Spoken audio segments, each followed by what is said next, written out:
क्या नाम है आपका? मेरा नाम शब्बीर अहमद है। कहाँ के प्रबंधक हैं आप? मैं अल्फारूक इंटर कॉलेज का प्रबंधक हूँ, इटवा। शब्बीर जी एक अखंड प्रताप करके हैं, उन्होंने मुख्यमंत्री की शिकायत की है कि आपने नौकरी देने के नाम पर पहले उनके धर्मांतरण की बात कही है। क्या मामला था पूरा? सर, कभी तो नौकरी के लिए हमारे पास आए ही नहीं, और ना नौकरी का उनका कोई मसला है, ना एक सेकंड के लिए कभी उन्होंने हमारे यहाँ नौकरी की है। हाँ, अलबत्ता यह है कि आज से कोई 3 साल पहले एक मरतबा अपने आप को गरीब बन करके 2 लोग लेकर के आए थे, वकील अब्दुल सलाम साहब इटवा के रहने वाले और एक अब्दुल मोहित साहब सेमरा के रहने वाले। ये दोनों आए थे और ये कि हम गरीब आदमी हैं, हमारे वालिद ने हमको घर से निकाल दिया, हमारी कुछ मदद कर दीजिए। हमने कहा भाई हमारे पास स्कूल में इस तरह का कोई प्रावधान नहीं है, हम नहीं कर सकते, लेकिन बहरहाल आप आए हो तो हम अपने जेब से आपकी कुछ मदद करते हैं। तो हमने तकरीबन 2000 रुपया उनको दे दिया। ये बात हुई और चली गई। उसके 2-3 महीना बाद फिर वो दोबारा मेरे पास आए और चाहते थे मुझे कुछ पैसा मिल जाए। हमने कहा भैया मैं आपको कुछ पैसा नहीं दे पाऊंगा, इसलिए कि हमारी पोजीशन नहीं है। मैंने माजरत कर दिया, लेकिन जब मैंने माजरत कर दिया तो उनको ये बात अच्छी नहीं लगी और उसके बाद से वो दिन ब दिन षड्यंत्र रचने लगे। कभी कभी इधर उधर से दूसरे लोगों से धमकी दिलाना, कभी किसी पत्रकार बन करके उसकी तरफ से करना, कभी कभी कोई चीज डाल करके कि मतलब ये है कि ऐसा कर देंगे वैसा कर देंगे और आप हमारे नाम पर पैसा मंगाए हैं, ये किए हैं।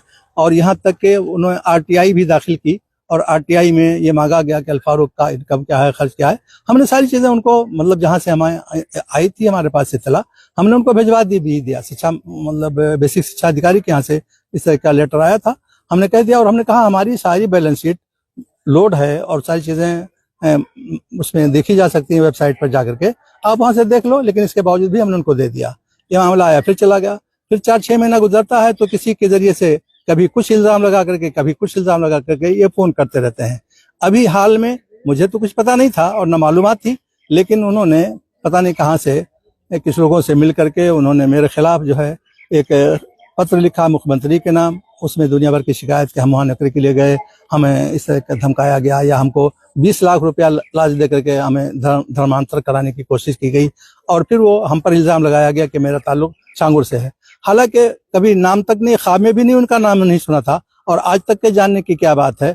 तो बहरहाल इस तरह की चीजें हैं जो उन्होंने बिला वजह का इल्जाम लगा करके और खुद अपने आप से गढ़ करके कि उन्होंने बयान हल्फी बना लिया है या उन्होंने हम पर सादे कागज पर दस्तखत करा लिया है। ये सारी चीजें फर्जी हैं और कभी इस तरह का हमारा उनका कोई मामला रहा ही नहीं है। उनके द्वारा जो भी आरोप लगाए जा रहे हैं, उनके द्वारा ये भी कहा गया है कि पैसे देके जो है धर्मांतरण की बात कही गई है और जो है नौकरी के नाम जब नौकरी मांगने के लिए गए तो मुझे भगा दिया गया। मैंने धर्मांतरण जो है, जब मैंने कहा कि मैं धर्म परिवर्तन नहीं करूंगा तो। सर, आप ये जान लीजिए कि हमारे पास तकरीबन 130 का स्टाफ है, जिसमें 5-6 हिंदू टीचर भी हैं और एक दिन से नहीं, तकरीबन वो कोई 15 साल से है, कोई 20 साल से है, कोई 10 साल से है और मुस्तकिल तौर पर वो नौकरी कर रहे हैं। इसी तरह से हमारे पास और भी दूसरे कैटेगरी के भी यहाँ छोटे काम करने वाले कर्मचारी हैं, मिसल झाड़ू देने वाले या और चपरासी के उस पर काम है। आज तक किसी से कभी इस तरह की बात नहीं की गई और कोई अजनबी आदमी आ जाएगा और फौरन बैठेगा और उसको 20 लाख का ऑफर कर देगा। ऐसा कौन सा अकल में कौन सी चीज आने वाली है कि और हम कहाँ से इतना पैसा ला करके उनको दे देंगे? लेकिन बिला वजह का इल्जाम है ये। मौलाना साहब, ये अखंडपाल जी ने जो भी शिकायत किया है मुख्यमंत्री पोर्टल पर या कहीं भी, ये इन्होंने कब किया है और इसके बाद से अभी तक कोई प्रशासनिक अधिकारी आपके पास आया या कोई मामला हुआ? नहीं, प्रशासनिक अधिकारियों में हमारे पास एलआईयू के लोग 1 हफ्ता पहले आए थे। 2 लोग एलआईयू के आए थे।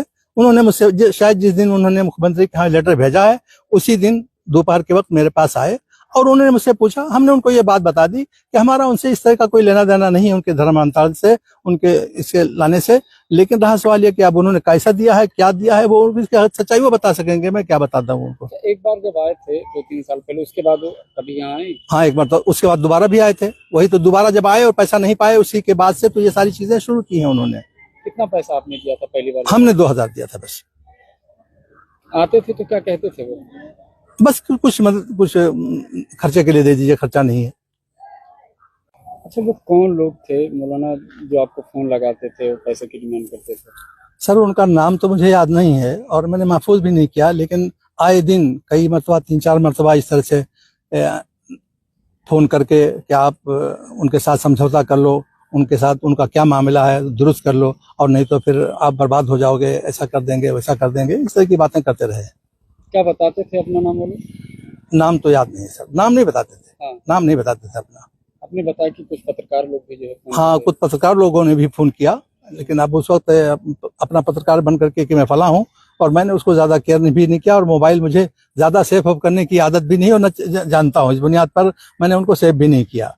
मौलाना साहब, अगर आपके साथ इस तरह की घटना हो रही थी और 3 साल से मामला चल रहा था, तो क्या आपने कभी इस मामले में प्रशासनिक अधिकारियों को बताया नहीं, शिकायत नहीं किया? नहीं, शिकायत नहीं की कभी नहीं।